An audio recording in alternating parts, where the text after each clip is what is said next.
Hello friends, welcome to Pinisha Tutor. In this video, we are going to discuss about CUET economics. As we all know, CUET is Common Universities Entrance Test that is going to be conducted by NTA.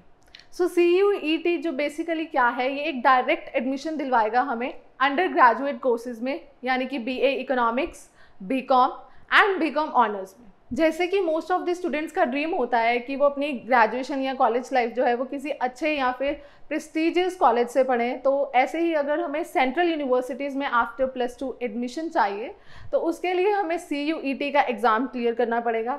जैसे अगर हम central universities की बात करें, like Delhi university जो है वो famous है अपने आउटस्टैंडिंग एकेडमिक रिकॉर्ड के लिए, मल्टीपल डाइवर्स कल्चरल एक्टिविटीज़ के लिए, उनके फेस्ट के लिए, या फिर lectures of eminent personalities and elite members association के लिए। सो अगर आप भी अपना ड्रीम पूरा करना चाहते हो एमिनेंट या फिर कोई सेंट्रल यूनिवर्सिटी से पढ़ने के लिए, तो आपको उसके लिए CUET का एग्जाम क्रैक करना होगा। हम स्टार्ट करने जा रहे हैं preparation series in economics for CUET in both online and offline modes. You can join Pinisha Tutor, and for any query you can call us and mail us at pinishaTutor.com.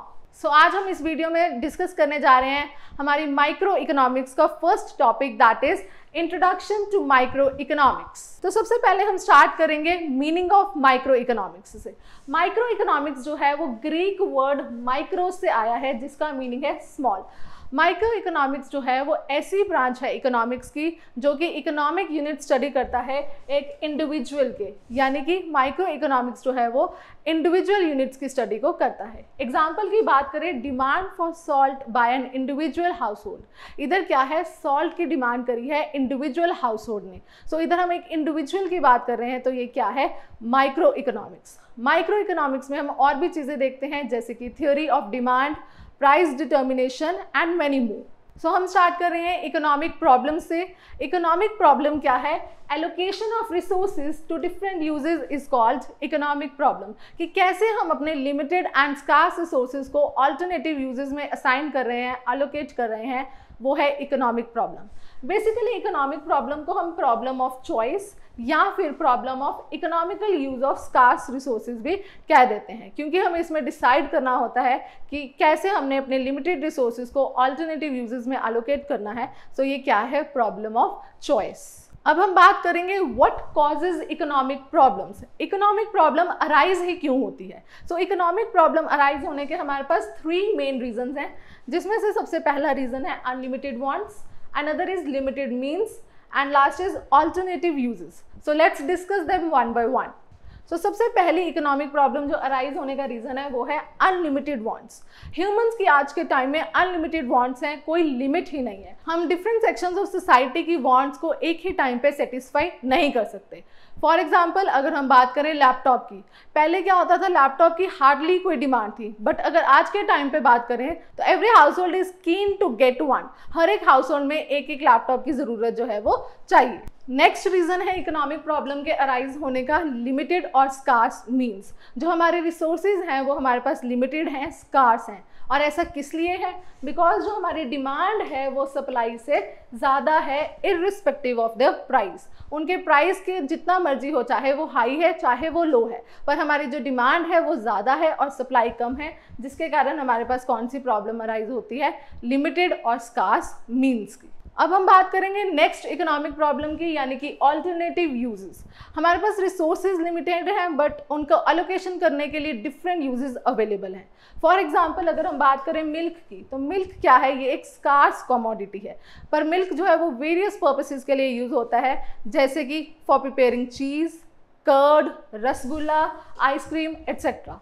So milk एक scarce commodity है, but इसके uses alternative हैं। So इसके कारण भी हमारे पास एक economic problem जो है वो अराइज होती है। नेक्स्ट है central problems of an economy. कोई भी इकोनॉमी है, चाहे वो रिच है, पुअर है, डेवलप्ड है, अंडर डेवलप्ड है, कोई ना कोई इकोनॉमी में जो प्रॉब्लम है वो अराइज होगी ही होगी। तो मेन हमारे पास 3 सेंट्रल प्रॉब्लम्स हैं। सबसे पहली है व्हाट टू प्रोड्यूस, कि प्रोड्यूस क्या किया जाना चाहिए। नेक्स्ट है हाउ टू प्रोड्यूस, प्रोड्यूस कैसे किया जाना चाहिए, and third is for whom to produce, कि प्रोड्यूस किसके लिए किया जाना चाहिए। तो ये तीन हमारे पास मेन जो है वो सेंट्रल प्रॉब्लम्स एक इकोनॉमी में अराइज होती हैं। तो very first central problem is what to produce, हमें प्रोड्यूस क्या करना चाहिए। हर एक कंट्री जो है वो सारे के सारे रिसोर्सेज प्रोड्यूस नहीं कर सकती, सारे गुड्स एंड सर्विसेज नहीं बना सकती। सो जो हमें इसमें क्या है, तो प्रॉब्लम ऑफ चॉइस है। हर कंट्री को डिसाइड करना ही पड़ेगा कि कौन सा गुड उसको प्रोड्यूस करना है और कौन सा नहीं करना, और कितनी क्वांटिटी उसको प्रोड्यूस करनी है ये भी डिसाइड करना पड़ेगा कि कितनी रेशो में उसको जो गुड्स हैं सर्विसेज हैं अपनी देनी है या फिर बनानी है। फॉर इंस्टेंस अगर हम बात करें, कोई फार्मर है जिसके पास एक सिंगल यूनिट है एग्रीकल्चरल लैंड का, तो उसमें क्या है, उसको डिसाइड करना ही पड़ेगा कि क्या वो कौन सी क्रॉप को ग्रो करना चाहता है, या राइस को या फिर वीट को या कोई और अदर क्रॉप को वो ग्रो करना चाहता है। ऐसे ही गवर्नमेंट को भी चॉइस लेनी पड़ेगी। अगर किसी कंट्री में वॉर हो रहा है तो उसको वॉर टाइम पे कौन से गुड्स की डिमांड ज़्यादा होगी, गन्स, राइफल्स, या फिर अगर पीस टाइम है तो उसको कंजम्पशन गुड्स की डिमांड को ज़्यादा चाहिए तो उसको उसके अकॉर्डिंग प्रोड्यूस करना पड़ेगा। नेक्स्ट सेंट्रल प्रॉब्लम है वो है हमारे पास हाउ टू प्रोड्यूस, कि कैसे हमें प्रोड्यूस करना है। ये प्रॉब्लम जो है वो तब अराइज होती है जब हमारे पास किसी गुड्स और सर्विसेज को प्रोड्यूस करने के लिए more than one way available है। मतलब इसमें टेक्निक ऑफ प्रोडक्शन क्या होगी, हमें वो चूज करना पड़ेगा, जैसे कि लेबर इंटेंसिव टेक्निक या फिर capital intensive technique.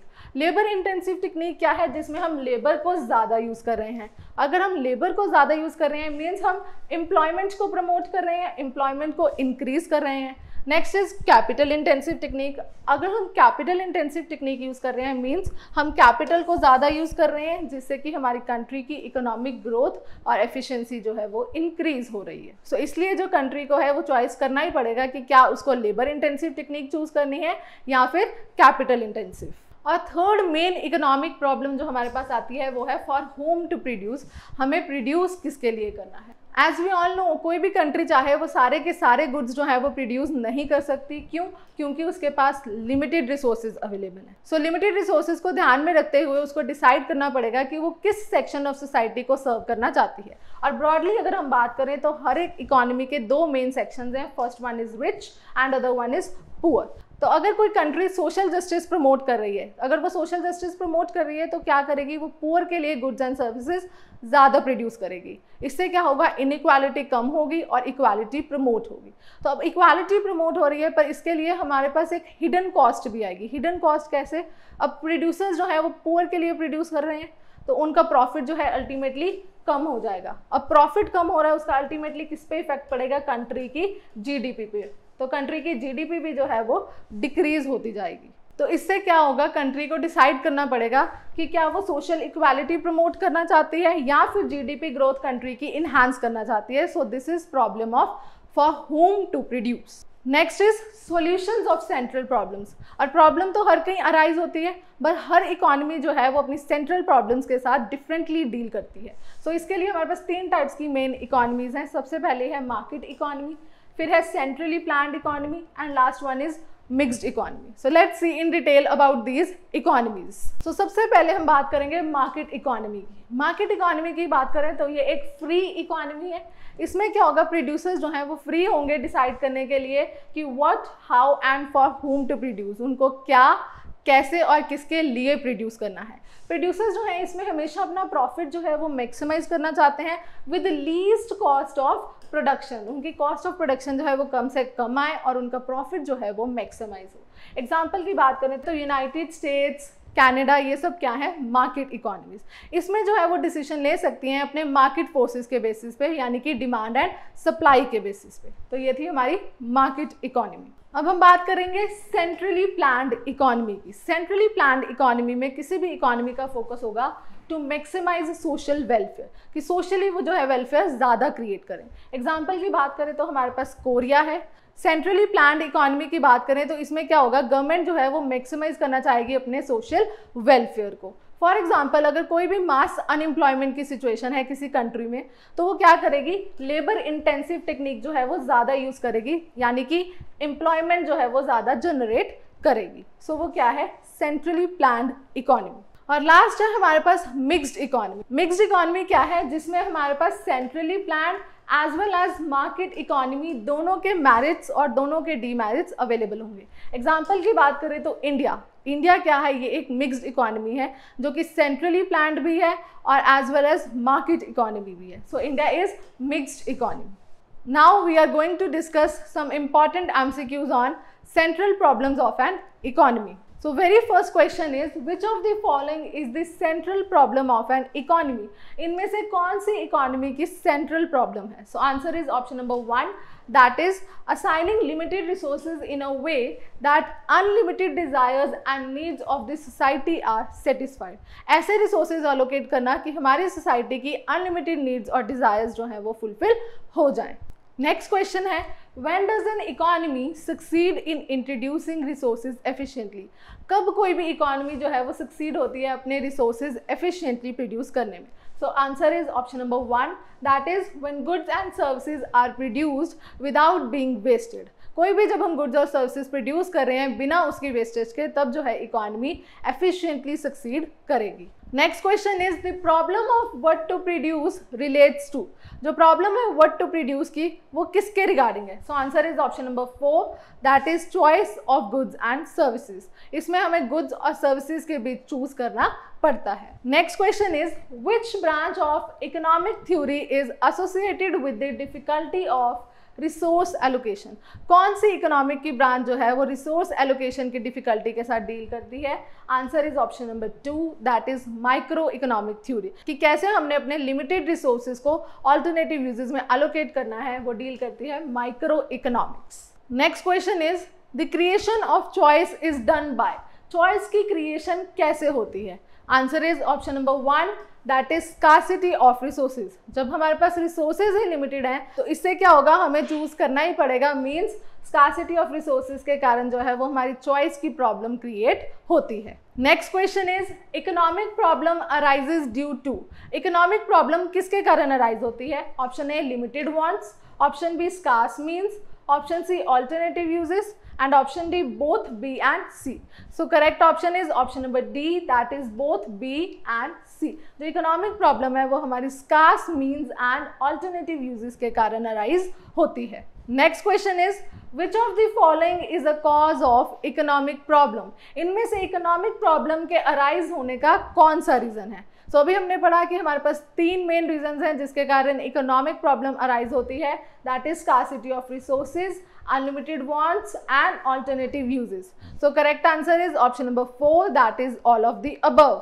Next question is, the central problem arises in case of. Central problem जो है वो किस इकोनॉमी में अराइज होती है? डेवलप्ड, डेवलपिंग या फिर अंडर डेवलप्ड? और fourth option is all the above and that is the correct answer. जो सेंट्रल प्रॉब्लम है वो किसी भी इकोनॉमी में अराइज हो सकती है, चाहे वो डेवलप्ड इकोनॉमी है, चाहे अंडर डेवलप्ड है या फिर डेवलपिंग इकोनॉमी है. Next question is, in deciding what to produce, the economy should focus on the production of. जब हमने डिसाइड करना है what to produce में, तो इकोनॉमी को किसकी प्रोडक्शन में फोकस करना चाहिए? Answer is option number 3, that is both 1 and 2, यानी कि capital goods as well as consumer goods. Economy को दोनों गुड्स की प्रोडक्शन पे फोकस करना चाहिए. कंज्यूमर गुड्स वो गुड्स हैं जो कंज्यूमर कंज्यूम करता है एंड कैपिटल गुड्स वो गुड्स हैं जिससे कंट्री की इकोनॉमिक ग्रोथ होती है और एफिशिएंट बनती है. And last question is, if there are adequate resources in an economy, then there is no economic problem at all. अगर हमारी इकोनॉमी में एजुकेट रिसोर्सेज अवेलेबल हैं तो कोई भी इकोनॉमिक प्रॉब्लम जो है वो अराइज ही नहीं होगी. This statement is false. Thank you so much for watching. Be determined and stay positive.